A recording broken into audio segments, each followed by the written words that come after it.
All right, guys, welcome back to another episode of the Revival Podcast. Today we've got Tana on. We're super pumped to have Tana on here. Welcome, Tana. Thank you. Before we dive in and kind of hear about Tana's story, how she got into sales, she's total beast mode in the sales industry. Thank you. So we're going to hear some of her insights today. But we do have a few shout outs from this last week here at Revival. Big shout out to the Kaysville office. They finished their Logan Blitz, and they absolutely crushed it out there. I think they did in those 2 weeks like 460K up in Logan.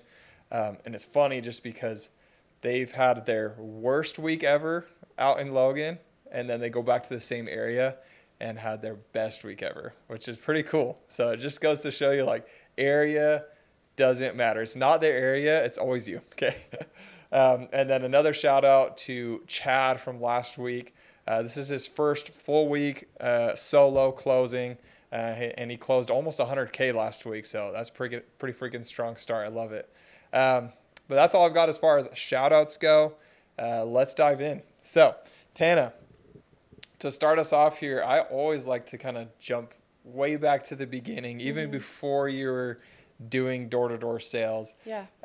So give us a little bit of background, maybe from, could be childhood, could be, middle years, growing up. Is there anything in your background that you feel like is a key part of who you are today? Yeah, definitely.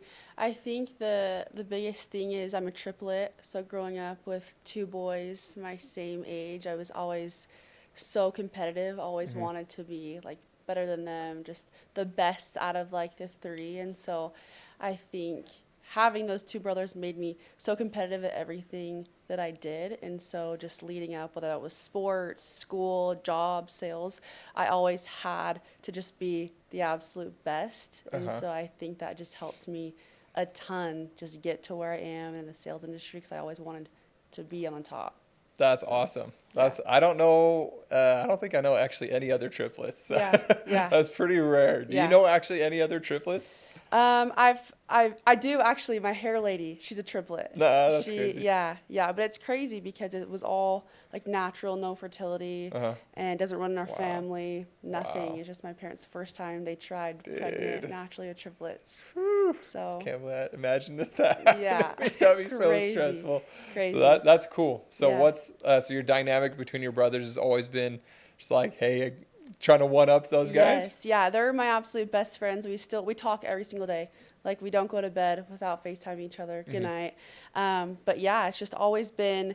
It was originally just like everyone would always say, "Oh, the triplets. Oh, the triplets," and then brothers just always try to annoy their sister, right? And so they're identical, so they look like the same person, and then there's just me. And so people, when we go in public, people would be like, "Oh, are you guys twins?" And then they'd look at me and they'd be like, "Yeah, we're twins." And they'd be like, "Oh, is this your sister?" And they're like, "Yeah, this is our older sister, Tana." And I'd be like, I would get so mad, and I'd be like, "No, I'm like a triplet too. Like, I'm part of it." And they'd be like, "No, you're not. Like, what are you talking about?" And it would just bother me so bad. But then it just became the twins and Tana. So it was just always, they were always doing everything together, and it was just me. And so I was like, all right, like, I guess I'm not part of the little trio. Got to kind of do my own thing. And so I was like, they can do their thing and I can do mine. And so I just became so competitive and just did my own thing and independent, and yeah. Nice. That's a funny background. Yeah. Okay, so I guess fast forwarding that a little bit, did you end up like going to school or anything, or how'd you end up getting into sales? Kind of lead us up to that. Yeah, so so high school, and then I was a pole vaulter, and I was going to go to college and do that. And then halfway into my senior year of high school, I got baptized and joined the church. And so, wow, that's huge. Yeah, thank you. So I did all that on my own. My family, they're not members. And then instead of going to college and pole vaulting, I decided I wanted to go on a mission because the church changed my life. And so I was like, got to go teach this. So about 2 months in, like, never had any medical issues before. Basically just had all these issues with my heart basically kind of like a heart attack almost, where my heart just one night just started going crazy, and it was like my resting heart rate was 253 Oh my beats gosh. per minute. Had to be rushed to the That is hospital. so scary. Had to be given stuff to stop my heart 2 different times to get it like restarted, and then got sent home for heart surgery. And that's kind of when my sales experience started, because I was actually dating someone at the time who did door to door, and I had heart surgery, and I'm always just a go-getter. I want to go do something. And I was like, I don't even know what to do. I just got sent home from a mission. I don't know what I want to do about school. I hate school. I can't. I have ADHD, so it's so hard for me to focus. And so I was like, I got to go move my body, do something. And so he did door to door. And I was like, yeah, this seems cool. I love talking to people. I love working hard. I love being competitive. This is perfect. So I started that and did alarms with him for a little bit on and off. And it was kind of hard because I was having like heart surgery in the middle of it. I had to take breaks a lot. Right.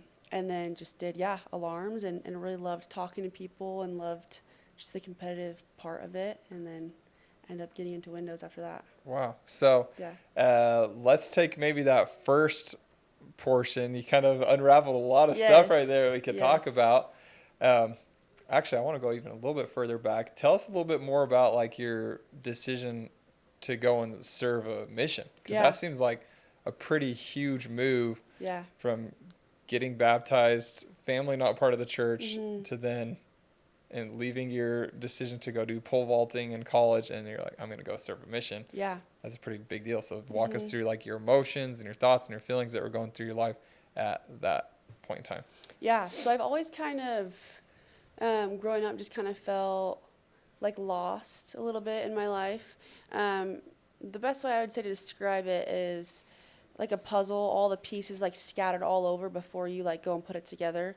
And then once I got baptized and joined the church and had the gospel in my life, like the puzzle piece was all put together. And that's the best way I would describe it. And I've never felt happier in my entire life. Like getting baptized and reading the scriptures every day, I just felt complete, and I just felt I had such a purpose when in my whole life I struggled to find my purpose and what I'm good at and just what my purpose here is on this earth. And joining the church helped me completely find that.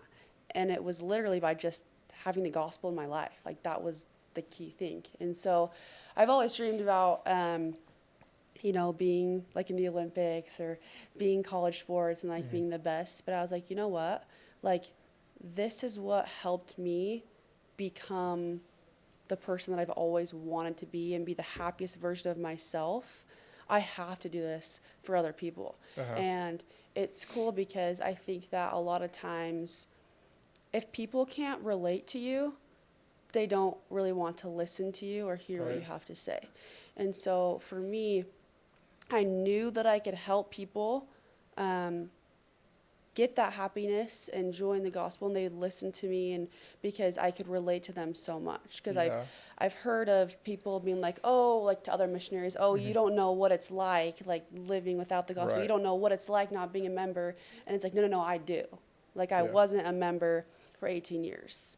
And so going on my mission, that was something that helped me a ton, is because people be like, oh, you don't know what it's like. And I'm like, no, I do know what it's like. Like 18 years, I felt the same way that you feel right now. And this is how the church changed my life. And so I just knew that I had a gift to be able to relate to people, and that gift could help me bring them closer to Christ. Yeah, that is so cool. Thanks for sharing that. I love hearing that kind of stuff. Yeah, thank you. So I guess unraveling the next section that you kind of keyed into is going in and starting door-to-door sales for the very first time. Yeah. Walk us through some key highlights from your very first summer doing alarms. Yeah. Maybe some hardest things Yeah. that you encounter. You're like, man, that was not what I expected. Yeah. And then maybe some things that you loved about it or learned along the way. Yeah.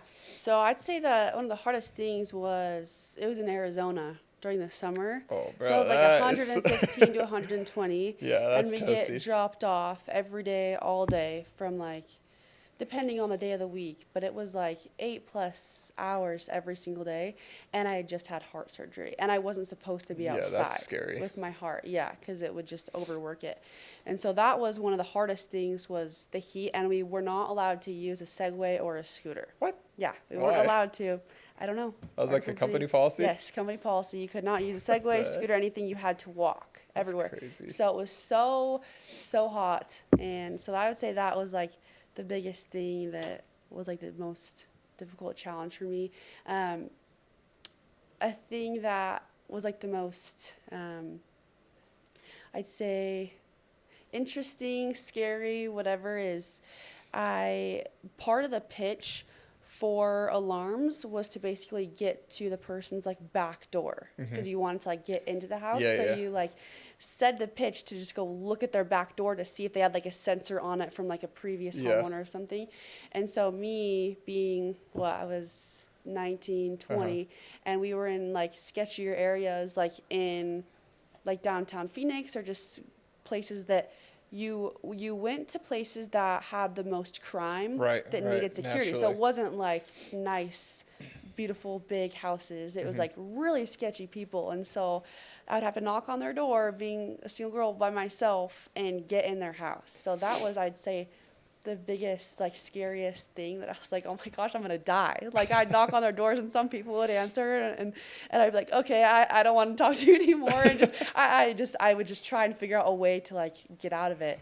So actually, you don't need I don't think security. you actually need it. Yeah, there was one time where a guy came out and he had his hand on his, like, gun. And he like a total tweaker, and I was like, No way. I'm gonna die. Yeah, it was really, really scary. And so you just kind of walk away from those, like, hey, I actually think I have an appointment with your neighbor. Oh, sorry, I gotta go, gotta get head to that, and you kind of just walk away. But yeah, those were some of the more difficult experiences. One of the things I loved though was just being competitive.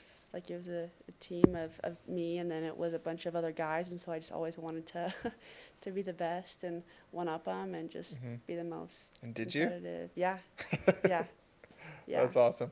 So, what were some of your, I mean, people might look out or look from the outside and see that you've had a lot of success in Yeah. your sales career. What would you say are some of the little tips and tricks that you developed during that first year? Yeah. I'd say the biggest one is just outworking people and talking to the most people, because then you have the highest volume.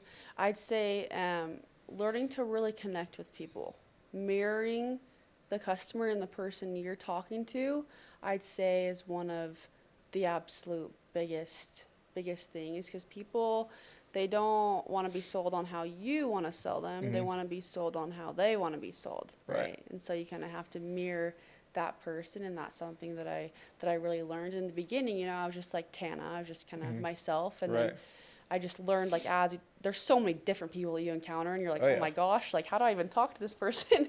But you just learn as you go, and so I'd say that's one of the things.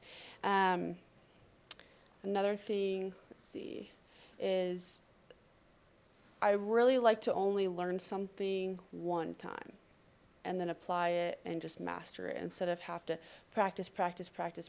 It's like if I know something or I make a mistake, it's like, hey, I made a mistake, don't make that again for the next house. So every time I go into an appointment and make a sale, I sit in my car and like reflect whether I got the sale or not.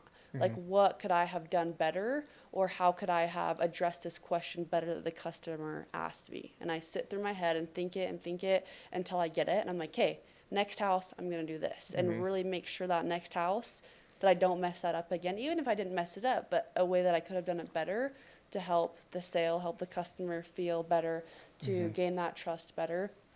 I'd say that. So yeah, so just working hard, being able to mirror the customer, and then Learning reflecting from and your mistakes. yeah, completely. That is awesome. Thank I was you. just having a conversation with one of my buddies the other day and just talking about why I think sales is so fun and awesome. And he's like debating between like starting his own little service business or jumping into sales. And I'm like, well, here's why sales are freaking awesome. It's actually very similar. It is running your own business, right? You're 1099 Totally. just like a business owner. Yeah. And every single day or every single interaction, you get to say, okay, what did I screw up? Yep. Or even if I didn't screw up, what could I have done better? Yeah. I'm going to tweak this little thing on the next door. Oh man, they said this and I said that didn't work. Let me try this on the next door. Completely. That works. And let me try that again. Completely. And you just keep going. You make these Yes. small adjustments throughout the day, throughout the weeks, months, and then years. Yeah. And over time, you just like totally dial that in Totally. and find out what is working and become like the master sales rep. Totally. And it sounds like you've been able to take that and do that on a whole nother level. Like a lot of closers, a lot of sales reps in general, they just go out there, do whatever they were told, and just kind of keep doing the same thing in and out. Yeah. And expect to get better, which you can get slightly better over time. But if you are extremely intentional about what you're doing Yeah. and intentional about making those adjustments quickly, it's like that is just going to expedite your path to being excellent in the space. Completely. So that's pretty cool. Completely. I think that my brain, I have severe ADHD, and so my brain is always constantly going. And I think that that's, even if I don't want to be thinking about sales or want to be thinking about what I could have done better, my brain just naturally does it because it's just going and looping 24/7 on whatever. So it's like, it just does it even, and it's hard to turn my brain off at night sometimes. Like I'll go to bed and I'm like, hey, I've thought about this all day. Like, okay, you can stop now, like you can be done. But I think that it's just like a natural thing that my brain does. It's like, even if I literally don't want it to be thinking about that, and sometimes you just want to go in your car and just sit in silence, my brain doesn't do that, you know? So it's like a blessing and a curse at the same time. Totally. Yeah. I think I was talking with Ben, and he was talking to some therapist or something, and the ratio of people that are in door-to-door sales that have ADHD, I think is actually really high. Yes. And it's because people with ADHD like actually do so super well at sales. Yes. It's just like it just works. Yes, just and I can spot it. I can spot it like that. Yeah. I'll like see people like come in or being recruited, or people like in the office. I'm like, yep, you do, you do, you do. Like it's just so, once you have it, it's like you can just see how other people's brains work. And you're like, yep. But that's why they're the best, because it's just go, go, go. There's never, you literally will go until you physically can't anymore, to where you are so burnt out to where you just can't. There's no break. Yeah. So if anyone out there has any buddies that have ADHD and they haven't tried sales yet, get them in here. They'll probably do well. Yes. Cool. So going from alarms, what was your transition out of alarms? What did you do after that? Yeah, so I actually had a friend. She worked in Windows, and I was kind of done with the alarms and just kind of trying to find something that I wanted to get into, and I knew it kind of wanted to be like sales. I have some family in like retail sales, but I knew I didn't want to go just like, there's options to go sell like clothes at like a mall, things like that, and I wasn't interested in that. I loved the door-to-door, loved it. What were your pain points that you were trying to, why were you done with alarms? I'm just curious. The company that I was working for, to be honest, some of the guys were pretty sketchy, and like in gangs, like previous gangs, and then just in and out of jail, and so trying to, for some of them, not all of them, get out of the just a lot of like environment. Yeah, just an environment that I wasn't too happy with. And the thing was with alarms is we'd constantly go travel, and so I was just staying in an Airbnb with all of these guys, and I was like one of the only girls. If there was one other girl that would come sometimes, so just environment wasn't the best thing, and so I switched over or I talked to my friend Heidi, and she was one of my best friends at the time, and she did Windows, and she is a great human being, and she's like, these are all the reasons why you should come shadow me. I made multiple six figures just doing it my first year. And I was like, no, there's no way. And she showed me her pay stubs, and I was like, this is crazy. This is crazy. And so she brought me in to her office, and the rest is history. So I started at Performance Windows. Yeah, in Arizona. Nice. That's like same story for me. It's like you go in, show me. Really? Wow, okay. Let's give this a shot. Yep. That's crazy. Okay, so transitioning from alarms to Windows. Yeah. Give me a little bit of comparison.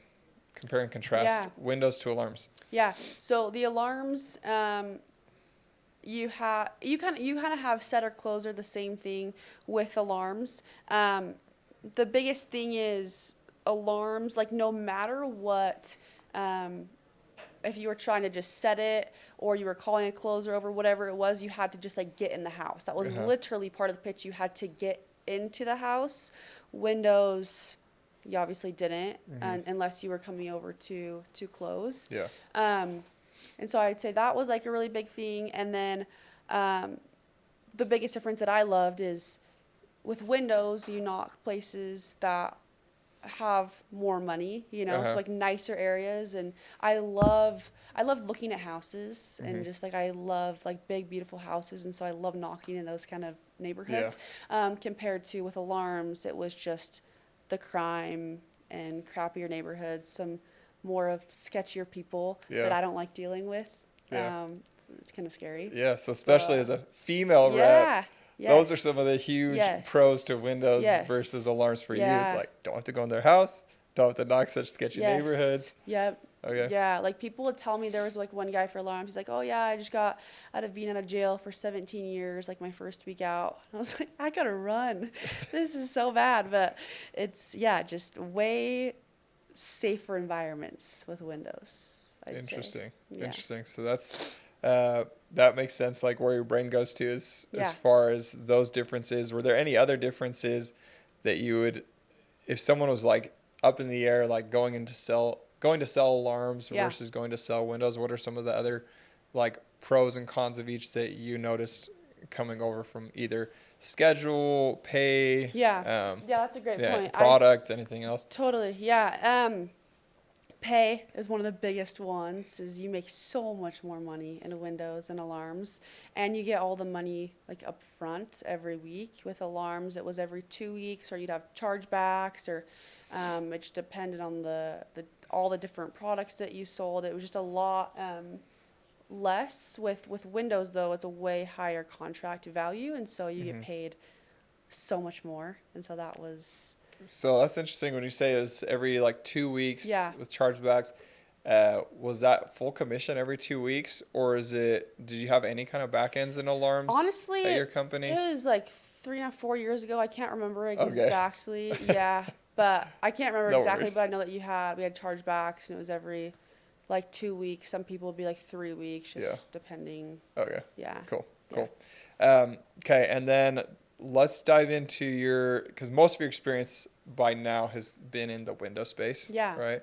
So let's dive a little bit into that portion of your Okay, sales career. yeah. And yeah, walk me through what your experience was like setting before you were in closing. I loved setting.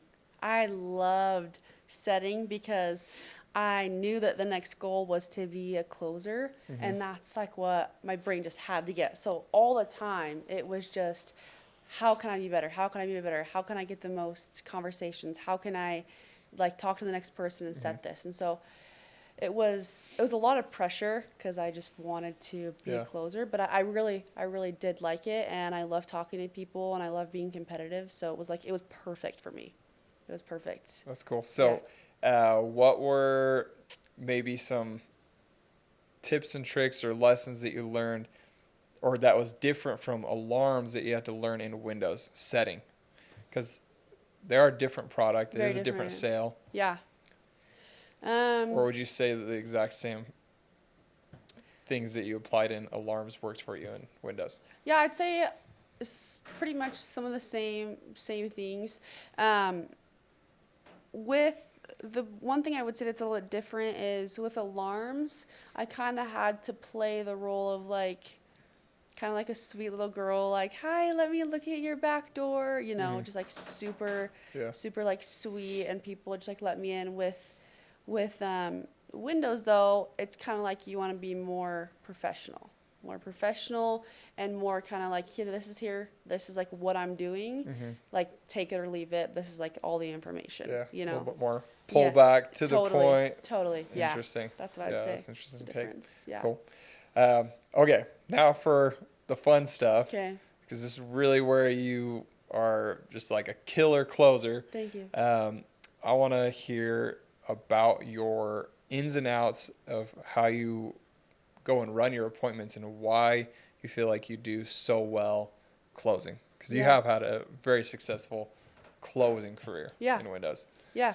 I would say the biggest thing is learning to connect with the person. You know, that I would say is my absolute biggest thing. And in the beginning, when I would go close, I would just it was kind of more like boring when I was first learning and just like reading them all this information and just kind of monotone, just this is this.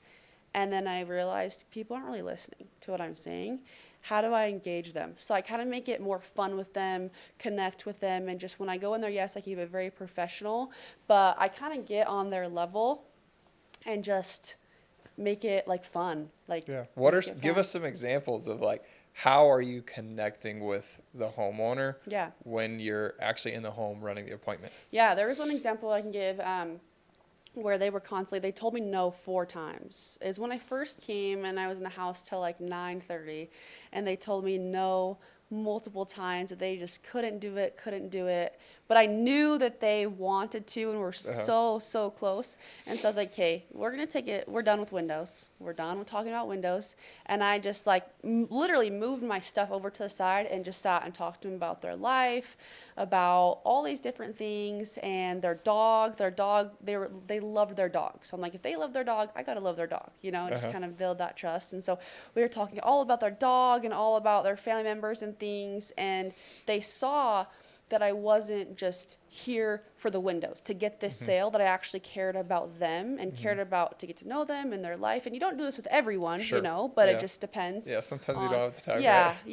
yeah. But there's certain customers that you gotta kind of do it with. And anyways, I ended up just talking to them about a bunch of things about their life and connecting with them, talking about my life, showing pictures of my family. They showed me pictures of theirs. And by the end of it, I like got my stuff back and I like said 1 or 2 more lines about windows. And they're like, you know what? Okay, go get your checkbook. And she told her husband to go get it. And I was like, there we go.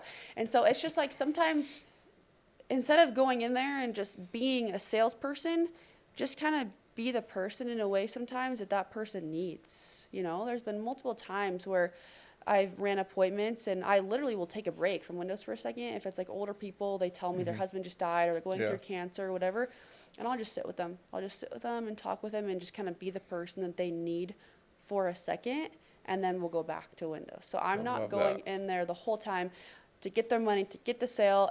I'm going in there, yes, to do my job and be professional, but it's also to be that person that person needs. Because at the end of the day, even if I don't get the sale, I made an impact on this person's life in a positive way. And I'd honestly way rather have that than go home with $1,000 at the end of the day. Right. Dude, that is so true. So true. That is a good line. Be the person that the person needs. Yeah.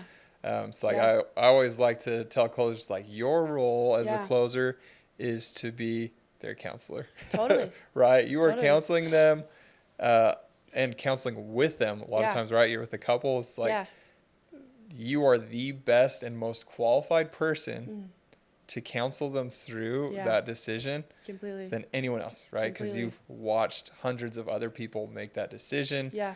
You've heard every life situation, objection, whatever projects they've got going on. Yeah. And you know how to connect those people and help them work through their emotions, work through the logistics. And if it truly makes sense, like you need to help them see that. And if it really doesn't make sense for them, don't sell the windows, right? Completely. It's like be the person that they need. Completely. There was a sale that I got from one of my other reps, and their son had autism, and long story short, they bought the windows from me because they said that they had never seen someone treat their son with such love and just like let him help. And I was going around the house and he kept asking me a million questions. Can I see the window? Can I see the window? And I'd be like, yeah, we can see it in just a second. And I'd be like, and I could tell he wanted to help. That's all he wanted. And the mom was so almost like embarrassed because she's like, oh, like come over here, like stop bothering her. I was like, no, it's okay. And I would tell them, I'm like, can you grab this side of the tape measure and I'll grab this one. And so I included their son in everything that I did. And by the end of it, the parents told me that they got a quote from someone with the same window but it was cheaper. But because of the way that my character was on how I treated their son, they wanted to go with me. And I think we were $2,000 more than that, but just because of the person that they saw that I was. And so I think that's a really big thing is will people always think, oh, someone's going to choose the cheapest if it's the same price, or if it's the same exact product but it's a cheaper price, they're going to go with that. Not always. They'll go with the person that makes them feel the best, the character, the trust, Totally. and how you make them feel. Totally. Because you as a sales rep, Yeah. you are representing Yeah. the company. Yep. And if they can trust you, Yeah. they can trust the company Completely. behind the sales rep. Completely. And that is 100% true. It's like Yeah. we can be double the price of another Yeah. company, but have a better presence Yeah. and a better interaction with the homeowner. Yep. And then obviously other things on the back end, better Yeah. install, same thing across the board. Completely. It's like they're going to feel 100% more comfortable going with that company over the last who just treated them as another number. Completely. Right. And I've been with the different companies I've been at. I've shadowed multiple people, and the customer will kind of like ask multiple times, like, the install, are you sure this is going to happen? Are you sure this? Like, Yeah. what if this doesn't happen? People don't ask me those things, and it's because off the bat you build that trust to where they can see that I'm an honest person. I'm not going to ever scam someone over if it doesn't make sense for them. I'm not going to push it, and they have that trust. So people ask me questions once and they don't keep bringing it up because of how you make them feel. That's awesome. It all Yeah. comes back to just connecting with them, right? Completely. And it's the same thing as a setter. It's like that is the number one difference between Yep. like a setter that crushes it and a setter that doesn't is Completely. can you present yourself as a human? Completely. A human rather than a Completely. robot on the door, rather than Completely. another solicitor that Yeah. they want to Yep. slam the door in your face. Like Yep. be human, be genuine, be yourself, Yeah. and connect with people. That's all they want and all they need to feel seen, heard, and understood. Completely. And that's what sales is all about. Completely. There was a customer that I don't even think you know about this, that I did this. All right, let's hear it. But there was a customer who, she's an older lady, and she'd been scammed over by so many salespeople before, and she was so just like worried Oh, yeah. about doing this, and she was giving me a down payment, but she was so afraid to give me the down payment. And she's like, I just don't feel comfortable. I just don't know what I can do. She's like, I don't have a ton of money for this, and I really, really want the windows, but I'm just so scared that like you're gonna basically like take the money and those are that's gonna hard. be They're just it. like Yeah. so skeptical, Yes. burned too many times. Yeah, and it was actually for Warner, one that he set, and so I just didn't really know what to do, and she's just like, I can't do it, and I was like, what would make you feel more comfortable? And she's like, not putting any money down, and I was like, well, we have to order the windows, but she needed a little bit more money, and I was like, you know what, I have some money in my car. What I'm gonna do, it was $600 I think that I had in my car. Oh my gosh. And she just felt so uncomfortable. I was like, you know what? I'm going to give you this $600 of my own money, and it can be put towards the windows. That way you feel comfortable that I'm not going to like scam you. This is for you. Because she wanted it so bad. Her husband just passed away, but she couldn't really afford it, didn't want to give me the money. And so I was like, here, this is my gift to you. And she was like, wow. And so she's like, okay, we're going to do it. And then she called me back a couple days later, and she's like, come pick up your $600. I don't want to keep your money. I saw that you were like so honest and that you were willing to help me out. Like, here's your money back. And That's she had an envelope, awesome. and I came and picked her up. But just to Dang. show her that, one, I'm not going to scam you. I'm here to help you because she needed a little bit more money. And I'm like, this is my gift to you, because I could tell that, you know, she's been scammed over so many times before, but I just wanted to help her out. It's like, put your money where your mouth is. Yes. Literally. Yeah. That's so crazy. I gave her $600 and a That's little a cool envelope. story. Yeah. It's like, wow. Yeah. I don't know if I would have ever done that. Yeah. That's really cool. Thanks yeah. for sharing that. Yeah. Cool. Well, we're running short on time here. Okay. But is there anything else that you feel like is just one small piece to your secret sauce that you'd like to share with any other closers or sales reps out there in the industry?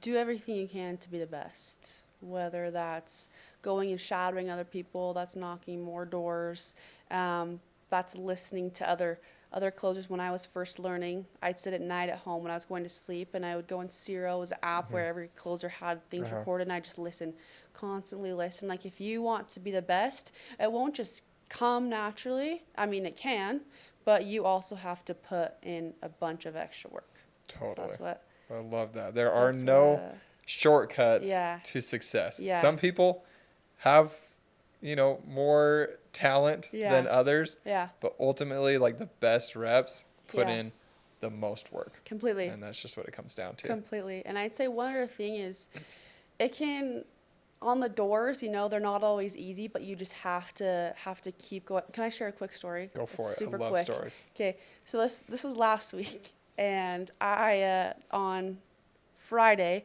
and I got up early. I got permission to miss the meeting from Isaac, and I was like, I just need to get out there, and I'm just gonna self-gen and just I'm gonna go get like a million appointments today. Like, that was just my goal, right? So I got up, was feeling good, and I pull up to this neighborhood, and people really do not yell at me on doors. I really don't ever get treated bad on doors, ever. And I knock the first door, my first interaction, screaming at me, super upset, telling me he's calling the cops. And I was like, okay, like, so sorry, I'll get out of here. And he's like, no, come back. He's like, I'm going to have you arrested. I've never got that one. I'm going to have you arrested for no soliciting, screaming at me. And so I was like, oh my gosh, okay, you know what? Like, we're just going to move neighborhoods. And that was like the first start. So it's like I could either have made this a bad day or a good day. You know what? And I was like, okay, shake it off, go to the next neighborhood. And so I went to the next neighborhood, and in Draper, it's like on a hill, right? Like a really like long hill. Like, the road is very steep. So I'm riding my Segway. This guy, like, knock on his door. No, not interested. Just could tell he like didn't want to talk really. And so I keep going up the hill, and I'm pitching this one guy, and I turn around and look for my Segway, and my Segway's gone. And so I'm like, okay, where's my Segway? Landon, I go look, and it is no, Landon, like, I was mortified. Like, you don't even know. I didn't know Segways could go this fast, okay? So it's going, I'm like, it's going to hit something. It's going to do something. Oh, no. So it, like, hits a bump, slams into this guy's car. And Draper on the side just slams into it, and I'm like, I don't even want to look. I don't even want to go look. So I'll show you the picture. So it hits the guy's car, and I've had that happen to my Segway. Oh. like, the whole thing, Landon, the whole thing comes off, and my Segway's completely stuck. And so Dude. I'm like, You should show that to the There. camera. This might be hard to see there. Yeah, totally wrecked that car. yeah. So I'm like, okay, there's no way this just happened. And so I'm like, I take some deep breaths, and I'm like, okay, Tana, responsible thing, always have to go do the right thing. Go find, like, because it was parked on the side of the road. Yeah. So I'm like, whose car is this? Uh-huh. So I start knocking on doors. Is this your car? No. Is this your car? So I go knock on this door, and it was the guy that didn't want to talk, that was not interested. No like, way. Is the car that you already talked to? Yes, Landon. Oh yes. my So gosh, I dude. go Talk and I about a knock great start to a day. and I knock on his door, and he opens the No door like, freak. what? Like, I just told you no, And I was like, If only hi. make your day better. Yeah, I was like, is this your car? And he's like, yeah. And I was like, okay, well, my Segway all the way from the hill zoomed all the way down and just smashed into the car. And he's like, I just bought that car for my daughter. No. Just bought it. No, dude. And I was Why? like, okay, let's go look at it.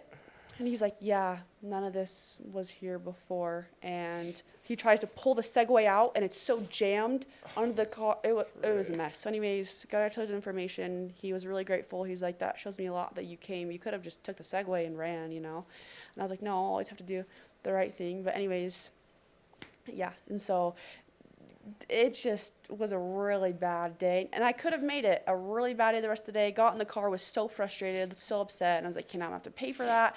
I don't even know where to go. This guy told me he's calling the cops. Cops are probably looking for me. Like, I don't even know what to do. But I was like, you know what? Like, just screw it. Just go knock doors, Tana. Just go be you. And ended up going and getting 3 appointments later that day. Let's go. But it's like, so even if you have the worst start, like the worst things possible could ever happen. That Like, sounds like about the no worst. one ever says they're going to arrest me. Aside yells from at getting me. shot or something, that's about as bad as door As knocking gets. bad as it can possibly get. Yeah. So, Man, that's that's awesome. Way to that. come back from such a rough start of the day and Yes. just turn around And and I'm like, what are the odds? just go make it happen. Yeah. What are the That's odds that crazy. happens? Like, Cool. absurd.